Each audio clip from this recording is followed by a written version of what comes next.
Vladimir Putin is not joking about using nukes. The world has not been this close to nuclear Armageddon since the Cuban Missile Crisis more than half a century ago. That is the quite startling warning from President Biden as Putin's brutal invasion of Ukraine appears to be falling apart. Ukrainian forces have been steamrolling Russian troops.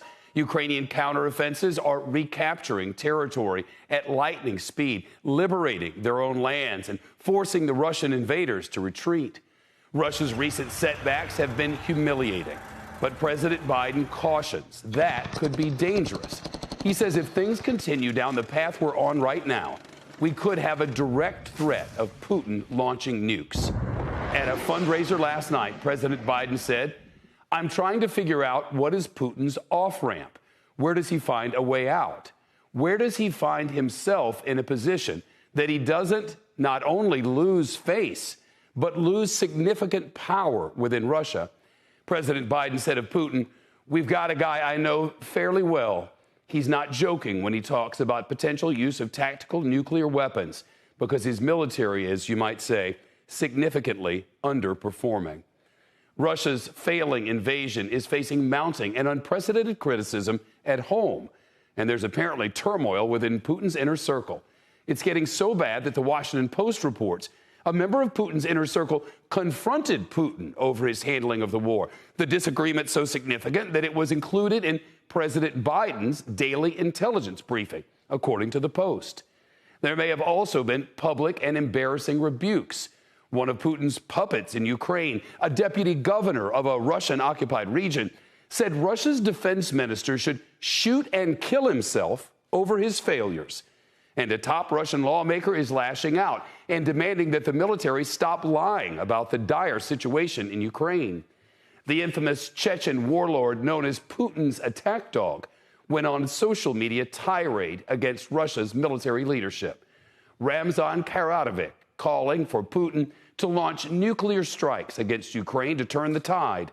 Putin has now promoted him to the rank of general. Putin's mobilization of civilians to fight in the war has been a disaster, with reports of new recruits killing themselves and others calling a Ukrainian hotline to surrender.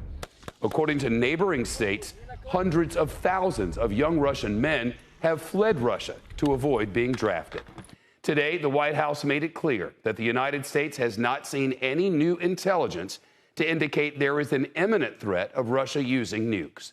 Let's bring in Michael Weiss, Yahoo News senior correspondent and author of a forthcoming history of Russian intelligence. Michael, you co-authored this article this week. Putin is losing the war in all 4 Ukrainian regions he annexed.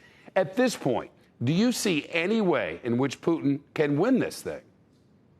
Conventionally, no, I don't. I just got back from Tallinn, Estonia, where I interviewed the outgoing head of their foreign intelligence service, and I asked him point blank, what do you see as the outcome of this war? And he, without hesitating, said Ukraine will win. I also asked him, by the way, what is the likelihood of Putin deploying a tactical nuclear weapon in Ukraine? And he paused and gave a kind of a response with a knowing calm, you might say. He said, look, NATO has superb intelligence on Russia's strategic and nuclear capabilities. We monitor these things round the clock. There's a response plan or plan of action in place should we detect any kind of untoward activity in that regard. And finally, should Putin decide to do something really stupid, such as use WMD, he's going to alienate his last 2 major power friends, which are China and India. So I took that as a sort of note of reassurance. Now, that's not to say that, President Biden is speaking out of turn.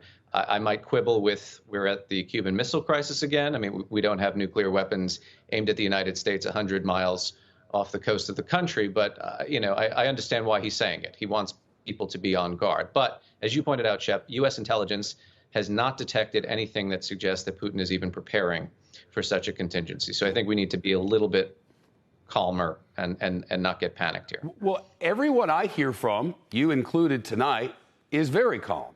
Everyone except the president, who's using this particular rhetoric. And you say, well, but we need to be on guard.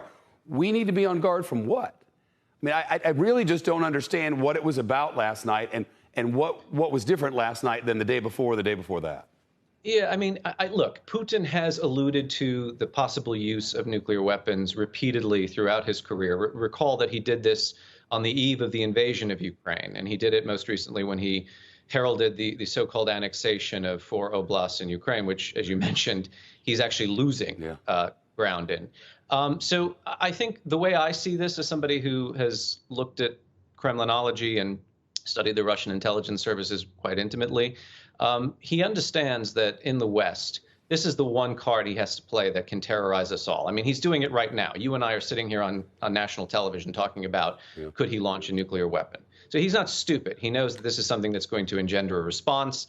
And I think, frankly, I mean, I've seen former U.S. intelligence officials criticize President Biden for that remark. And again, it was at a fundraiser, so maybe take that with a pinch of salt. But they're saying, you know, this is not the way to kind of respond to Putin's provocations. The U.S. has made it very clear that our policy is to increase security assistance to help Ukraine win the war.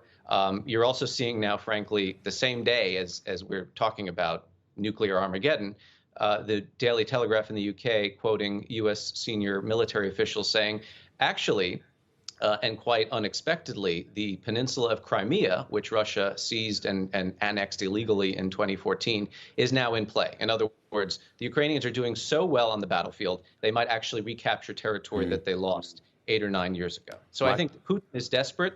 He, as you mentioned, people are the knives out there are knives out for him in Moscow. His defense secretary Sergei Shoigu is in particular a target from not just Ramzan Kadyrov, the warlord, but also Yevgeny Prigozhin, who's the financier of the Wagner mercenary group. Michael Weiss from Yahoo News. Michael, as always, thank you. Shepard Smith here. Thanks for watching CNBC on YouTube.